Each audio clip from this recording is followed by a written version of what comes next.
Nesta série de aulas, vamos resolver os problemas do capítulo 3 do livro Fundamentos de Física de Halliday e Resnick, 10ª edição.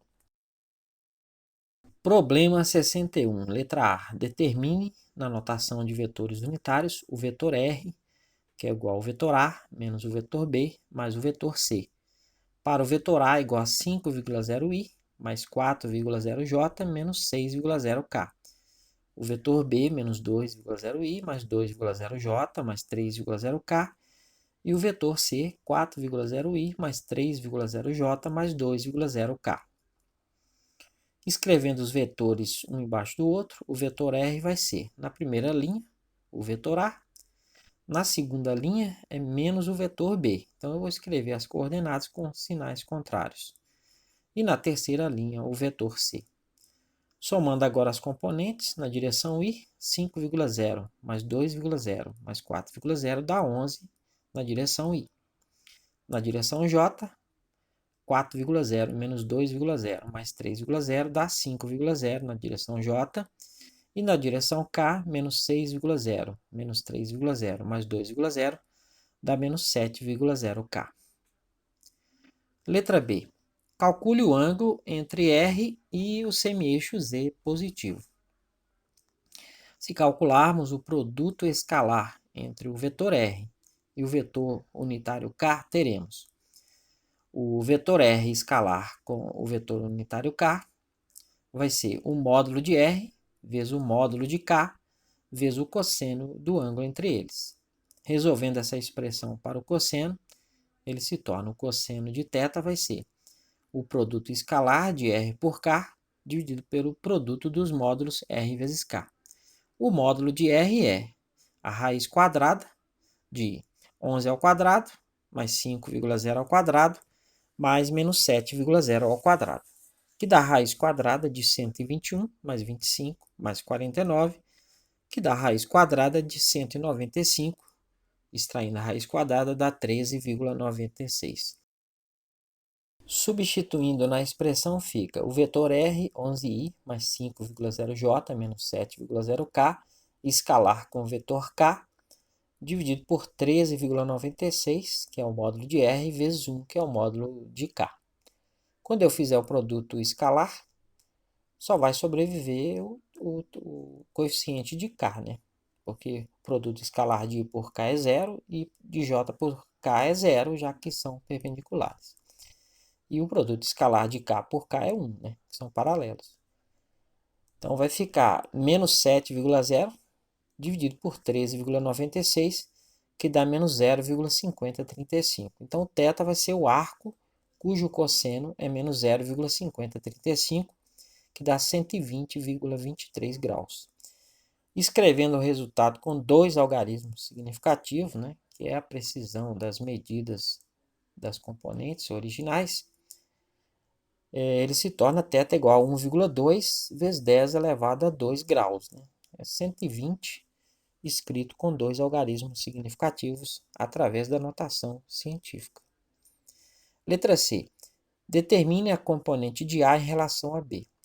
Como já vimos antes, a componente de um vetor em relação ao outro é igual ao produto escalar do primeiro vetor pelo vetor unitário na direção do outro. Então, a componente de A em B vai ser o vetor A escalar com o vetor B dividido por módulo de B, que vai dar o vetor unitário na direção B. O módulo de B é raiz quadrada da soma dos quadrados das componentes. Então, é menos 2,0 ao quadrado, mais 2,0 ao quadrado, mais 3,0 ao quadrado, que dá raiz quadrada de 4, mais 4, mais 9, que dá a raiz quadrada de 17. Extraindo essa raiz quadrada dá 4,123. Substituindo na expressão, ela se torna o vetor A, 5,0i, mais 4,0j, menos 6,0k, escalar com o vetor B, menos 2,0i, mais 2,0j, mais 3,0k, dividido pelo módulo do vetor B, que é 4,123. Multiplicando aí as componentes, na direção I, 5,0 vezes menos 2,0 dá menos 10.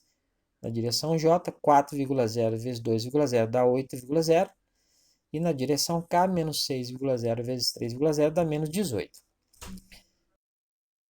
Menos 10 mais 8,0 menos 18 dá menos 20 sobre 4,123, que dá menos 4,85. Escrevendo o resultado com dois algarismos significativos, ele se torna a componente de A em relação ao vetor B vai ser menos 4,9. Letra D. Determine a componente de A em uma direção perpendicular a B no plano definido por A e B.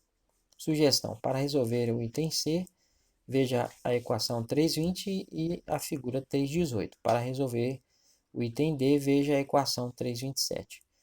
Como fizemos em aulas anteriores, vamos considerar uma direção paralela ao vetor B e a outra perpendicular a este vetor. O vetor A é o resultado da soma da componente paralela a B, que chamaremos de A paralelo, e a componente perpendicular, que chamaremos de A perpendicular, de modo que o vetor A vai ser o A paralelo, o vetor A paralelo, mais o vetor A perpendicular. Perceba que esses vetores formam um triângulo retângulo e seus módulos estão relacionados segundo o teorema de Pitágoras da seguinte maneira.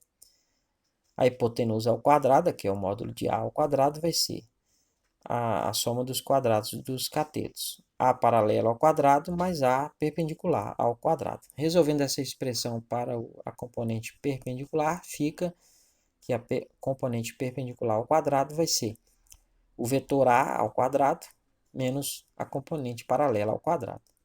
Então, a componente perpendicular ao quadrado vai ser o módulo de A elevado ao quadrado vai ser 5,0 ao quadrado mais 4,0 ao quadrado mais menos 6,0 ao quadrado. Menos, e o valor da componente paralela ao vetor B já calculamos na letra anterior, que é menos 4,85 elevado ao quadrado. Então, dá 25 mais 16 mais 36, e fazendo o quadrado e considerando o sinal negativo, fica menos 23,52. Fazendo essa soma, dá 53,48. Então, a componente perpendicular vai ser a raiz quadrada de 53,48, que dá 7,313.